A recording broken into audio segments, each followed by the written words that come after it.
Anistia. O que você tem a ver com isso? Eu te explico. Em 1955, o negro era obrigado a ceder seu lugar no ônibus para uma pessoa branca. Uma mulher, Rosa Parks, certo dia se negou e foi presa por se recusar a se levantar. Sua atitude gerou o boicote aos ônibus, liderado por Martin Luther King. Sim, isso foi o início do movimento contra as injustiças que a população negra sofria. Mas o que isso tem a ver com a anistia, Nicolas? A injustiça contra uma mulher virou um marco de uma luta coletiva. Lá foi um ônibus, aqui um batom. Débora, casada, mãe de 2 filhos pequenos, cabeleireira, condenada a 14 anos de cadeia. Seu crime? Escreveu "Perdeu o Mané" em uma estátua com um batom. Mas isso você já deve saber. A pergunta que fica é: se ela tivesse escrito "Fora Bolsonaro" em vez de "Perdeu o Mané", Moraes e Dino teriam condenado ela da mesma forma? Uma pessoa que não tem uma imagem dela dentro do Congresso, quebrando nada, nenhuma violência. E pior, um funcionário da limpeza desfez o golpe de Estado da Débora com água e sabão. Quem gera mais risco à democracia? Uma cabeleireira com um batom ou 15 traficantes soltos pelo STF? A resposta todo mundo já sabe, mas muitos têm medo de responder. E aí está o meu ponto. Quando você trata uma injustiça apenas como um número, você ignora que é uma pessoa, uma família que está sofrendo e que você um dia pode ser vítima da mesma injustiça. Infelizmente, temos muitas outras vítimas.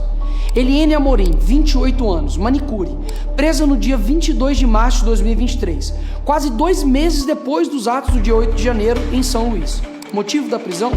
A acusação que teria participado dos atos de vandalismo em Brasília. Mas até hoje, não foi apresentada nenhuma prova de que ela tenha quebrado algo, invadido prédios ou incentivado qualquer tipo de violência. Uma das páginas da denúncia mostra que a única suposta participação atribuída a ela é o fato que teria viajado para Brasília.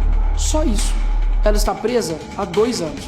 Giovana, balconista, grávida de 8 meses, chegou a Brasília no fim de tarde do dia 8, entre 17 e 18 horas. Ou seja, horas depois da baderna. Foi presa na manhã seguinte, perto do acampamento em frente ao quartel-general. A PGR admite que não há provas de que Giovana tenha participado dos atos. Uma das principais testemunhas, o motorista do ônibus que a levou a Brasília, que poderia comprovar que ela chegou apenas no fim da tarde, quando os atos já tinham ocorrido, não foi autorizada a testemunhar. Adivinha? Por ordem do ministro Alexandre de Moraes. Flávio Beltrão, 58 anos, morador de rua. Ficou preso por 11 dias na Papuda. Sim, um morador de rua. Como isso é possível? Simples. Já que estava sem emprego, sem abrigo e sem dinheiro, passou a frequentar os acampamentos para conseguir alimentação em um local onde pudesse dormir. No dia seguinte do dia 8, foi preso sem qualquer prova de que tenha participado de depredação, invasão ou organização de qualquer ato ilegal. Após 11 dias preso na Papuda, conseguiu liberdade com tornozeleira eletrônica. Mas o morador de rua teve de fazer uma pergunta óbvia ao juiz auxiliar do Moraes. Abre aspas. Não tenho endereço. Como vou carregar a tornozeleira? Como vou pagar a multa se não tenho nem dinheiro para comer? Ezequiel Ferreira Luiz, pai de 6 filhos e condenado a 14 anos de prisão pelo STF. Motivo? A presença dentro de um prédio sem qualquer registro de que tenha destruído algo ou ameaçado alguém. A simples presença foi motivo de receber uma pena maior do que muitas aplicadas a traficantes, homicidas e estupradores. Paulo Gabriel da Silveira, vendedor de bandeiras, chegou dia 8 às 21 horas em Brasília, vindo de Goiás, comprou 10 bandeiras do Brasil para vender e pagar a pensão do seu filho. No outro dia, vendeu apenas 3 e em frente ao quartel-general foi preso, junto com outros manifestantes. A defesa apontou que o rastreamento do celular comprova que ele chegou em Brasília depois que tudo aconteceu e que jamais esteve nas cenas dos atos. Mesmo assim, foi levado a Papuda e passou 3 meses preso. Foi processado e agora condenado pelo STF pela prática do crime de associação criminosa. Todos esses estão sendo tratados como se fossem inimigos da democracia. Logo, no país que a maior apreensão de dinheiro em espécie foi feita na casa de Gedel Vieira, 51 milhões de reais, foi condenado a 14 anos de cadeia e já está em prisão domiciliar. Logo no mesmo país que um condenado a 400 anos por corrupção, Sérgio Cabral, e fica preso menos de 7 anos e já está solto. Tem proporcionalidade nessas condenações? Mas deixa eu esclarecer ainda mais. Já está bem claro que a justiça tem lado. E se você usar vermelho, tudo bem. Mas se não, tem uma má notícia para você. Em 2006, o MST invadiu e depredou a Câmara. Condenados? 0. Em 2017, o protesto Ocupa Brasília reuniu 45 mil manifestantes de esquerda contra o Temer. Nesse dia, a sede de 3 ministérios foi incendiada e houve depredação em 8 prédios. Condenados? 0. Em 2018, o prédio da ministra Carmen Lúcia foi pichado por integrantes do MST. Sabe qual foi a condenação para eles? 0. Onde estava o STF para condená-los a 14 anos de prisão? Percebe? Não há justiça, muito menos senso de proporção nas condenações. É mera e pura vontade de acabar com a vida de pessoas. Mas, Nicolas, você vai passar pano só porque é do seu lado agora? Claro que não. O dia 8 foi um dia lamentável para o nosso país. Quebradeira e desordem nunca fez parte de nenhuma manifestação da direita. O que nós queremos é simples: justiça. E justiça é punir sem vingança, mas dar a cada um o que é seu, nem mais nem menos. O Brasil já anistiou torturadores e corruptos. Negar perdão a manifestante é escolher punir só o que tem menos poder. Ou coloca todos os envolvidos da esquerda, que já fizeram o mesmo, na cadeia, ou solta os da direita para ficarem igual os da esquerda. O que não dá é punir uma torcida que cometeu algo e a outra torcida que já fez o mesmo repetidas vezes nunca ter punição. E por quê? Porque o juiz é do time deles. Aí não dá. Anistiar os presos do dia 8 não é absolver o caos, é reconhecer que a justiça não pode ser seletiva, quando a democracia também errou no seu próprio espelho. Pois é, cresce a pressão sobre a anistia em Brasília. Inclusive ontem mesmo, o líder da oposição da direita ali em Brasília deu um depoimento, uma entrevista coletiva e informou que agora, preste bastante atenção, não depende mais do presidente da Câmara para colocar em pauta esse pedido de anistia. Por quê? De acordo com o regimento da Casa, da Constituição, precisa de um número mínimo de pessoas ali a favor. E esse número de assinaturas já tem. Ou seja, agora basta apenas um acordo ali entre a oposição, que é a direita, para que esse pedido seja colocado em prática. E o Hugo Malta pediu, pelo amor de Deus, para poder esperar só alguns dias, porque ele quer votar uma outra lei antes e essa lei da anistia vai entrar como prioridade. Preste atenção, pessoal, não existe poder maior do que o poder do povo. O povo tem se manifestado nas redes sociais, por isso que a Débora foi libertada e agora vai nas ruas no próximo domingo. Mas agora eu quero mostrar uma outra matéria. O jornalista Alexandre Garcia, preste atenção no que ele vai trazer aqui agora, é muito importante. Olha só o que ele vai falar sobre esta anistia. Pessoal, o Moraes está retrocedendo e a esquerda está de cabelo em pé, porque dessa vez ninguém vai parar. E tem mais. Sabe por que eles estão com medo? Não é por causa dos presos, os 250 presos que estão lá aguardando essa anistia, não. É por causa de Jair Bolsonaro, que vai entrar também nessa anistia. Preste atenção no que vai falar agora o Alexandre Garcia e voltamos em seguida. O Sidônio foi contratado há 3 meses, virou ministro da propaganda. Só que o presidente não percebeu ainda que propaganda não adianta se não há um produto bom. E governo não precisa de propaganda, porque o governo não vende sabonete, não vende carro. O governo realiza obras sociais, principalmente presta serviço. O governo que preste bons serviços, né? Serviço de saúde, de educação, de previdência, de justiça, porque o governo é tudo, né? São os 3 poderes. De segurança pública, são todos os níveis, o governo, o Estado também, né? Infraestrutura, saneamento básico. Se o serviço for bom, não precisa de propaganda. A propaganda é o bom serviço. Parece que o presidente Lula não entendeu isso. E Sidônio está na dele, ele é um publicitário, né? Um marqueteiro. Por que eu estou dizendo isso? Porque é uma pesquisa atrás da outra comprovando a anterior. A queda do prestígio do governo, da aprovação do governo. Agora foi para 56% na Genial Quest. Estava em 49% em janeiro. Está em 56% a reprovação do governo, desaprovação do governo, opinião negativa do governo, 56%. Opinião positiva, 41%. Estava em 47%. Ou seja, em queda a aprovação, em alta a desaprovação. E olha só, no Nordeste, a aprovação era de 59%, caiu para 52%. Só para lembrar, no Nordeste, Lula fez 13 milhões de votos mais que Bolsonaro. E agora está com 52%, a avaliação negativa, que era 37%, subiu para 46%. Daqui a pouco ele está perdendo no Nordeste.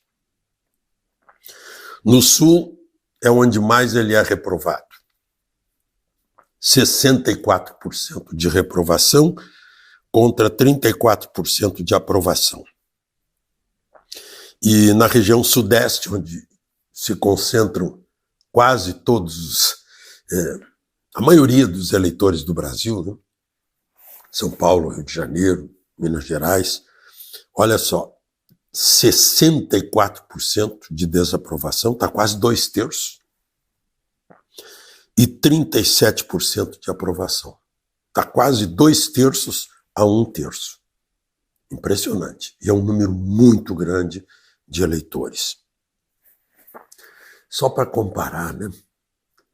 O Bukele, lá em El Salvador, está com 90% de aprovação. E ele foi eleito por 84%. Está fazendo um bom governo. Está dando segurança. Era o país mais perigoso do mundo. Hoje é um dos mais seguros do mundo. É o trabalho. Bom, e aí, vejam só a consequência disso, né?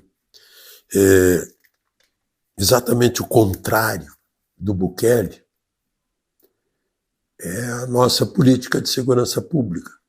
O Supremo, a pedido de algumas ONGs, inclusive uma ligada ao crime, e do Partido Socialista, concedeu, em 2020, por uma liminar do ministro Fachin, que a polícia no Rio de Janeiro não podia entrar nos territórios do crime, só em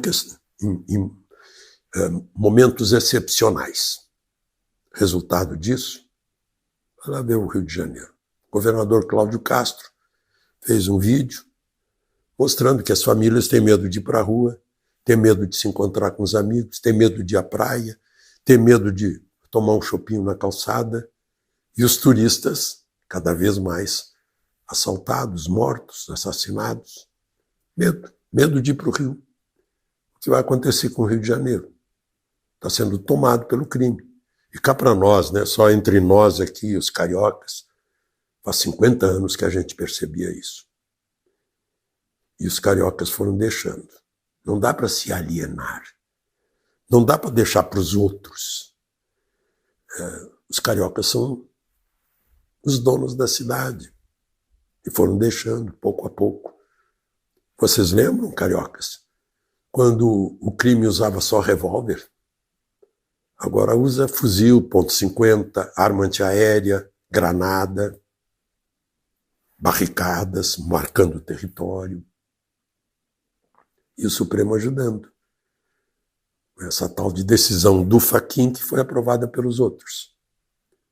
Eu estou contando isso porque amanhã esse assunto deve estar em pauta de novo no Supremo, pedindo para revogar. E tem 49 entidades de peso do Rio de Janeiro pedindo isso. Em primeiro lugar, o governador. Mas tem gente que está a favor dos bandidos. É a Fiocruz, é a Universidade Federal do Rio de Janeiro, a Universidade Estadual do Rio de Janeiro. Eles adoram bandido, detestam a polícia. Mas se forem assaltados, devem conviver com um assaltante. Síndrome de Estocolmo já a priori. Terrível. É por isso que a gente anda assim, por causa dessas cabeças que se movimentam por emoções e não pela razão. Parece que separaram o lado do cérebro que pensa, que raciocina, e vai pelo... eu prefiro o bandido. Meu Deus. Bom, e aí, com tudo isso, né, vejam só, lá em Caxias do Sul, no bairro Centenário, 3 alunos adolescentes combinaram esfaquear a professora de inglês. E contaram para os colegas. E esfaquearam. Um menino de 14 anos, outro de 15 e uma menina de 13. Eles foram agora... Como é o nome? Não podem ser presos, eles foram recolhidos, sei lá, tem um nome que não se pode usar. Gente, é o nosso representante no Congresso Nacional que faz a lei. Essa lei foi feita pelos nossos representantes. É o Código do Menor, do Adolescente. Esses que combinaram, eles sabiam o que estavam fazendo. Só que sabiam também que não teriam punição, ficariam lá um certo tempo, recolhidos, para receber ensinamento, para mudar o caráter, não sei como é que se muda isso. Depois vão ser soltos de novo. E vão continuar com esse caráter. O Bukele tirou todo mundo de circulação. Essa é a diferença.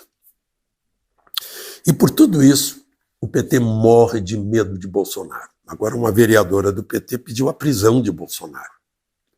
Porque Bolsonaro está a favor da polícia, da lei e contra os bandidos. Vale dizer, a favor da nossa paz, do nosso bem-estar, da nossa liberdade. Não é? Eu não vou permitir que alguém roube o meu celular só porque ele quer tomar uma cervejinha. Que história é essa? Não é? Não faz sentido. Eu trabalhei para ter o celular, não é? Então, por causa disso, uma vereadora do PT de Recife entrou no Supremo pedindo a prisão de Bolsonaro. Ela já é Ministério Público. Que, para não fazer risco para a sociedade, como é o nome, por obstruir o caminho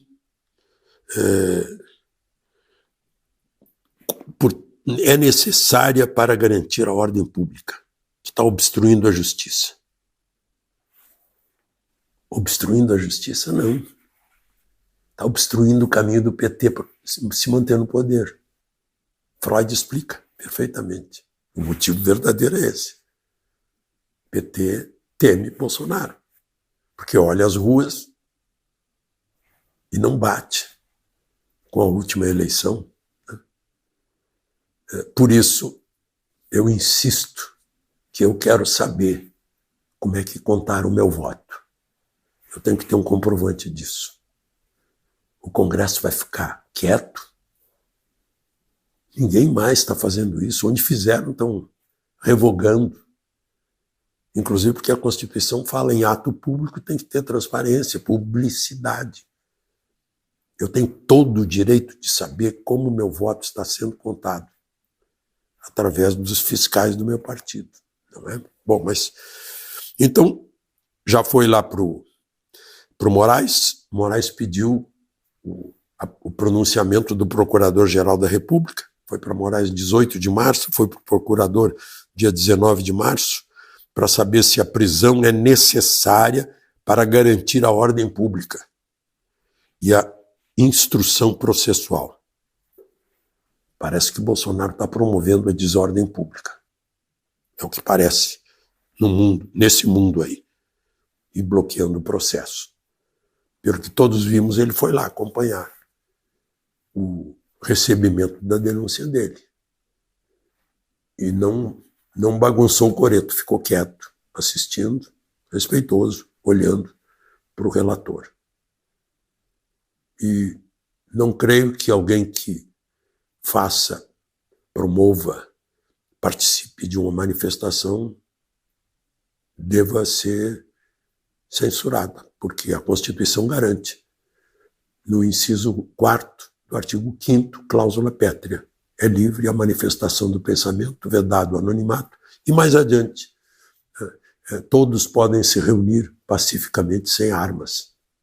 Pois é, a direita está fazendo o papel dela, está fazendo ali, costurando as alianças para poder subir esse pedido de anistia na Câmara dos Deputados, e o Hugo Mota já sinalizou que ele é a favor, e também o Kassab. Kassab, né, como todo mundo já sabe, ele é o presidente ali do PSD, e é quem tem mais posições, quem tem mais cadeiras, quem tem mais influência hoje ali no Congresso Nacional é o Kassab, Gilberto Kassab.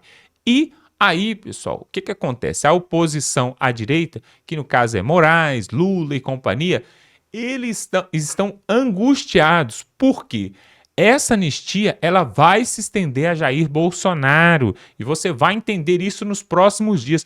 Por isso é que no próximo domingo estaremos todos ali na Avenida Paulista, ali, trazendo ali um recado para o Brasil e para o mundo daquilo que é um absurdo que tem acontecido no Brasil. Olha só, desde 79 que isso não acontece, presos políticos, né? Já tinha aí o quê? 50, 30, 40 anos que isso não acontecia, agora voltou de novo, e a esquerda que tanto falava de repressão, de ditadura, agora eles estão fazendo a mesma coisa, mantendo essas pessoas presas. Isso é um absurdo. Só que acontece, pessoal, que já viu aquele ditado que fala assim que há males que vêm para bem?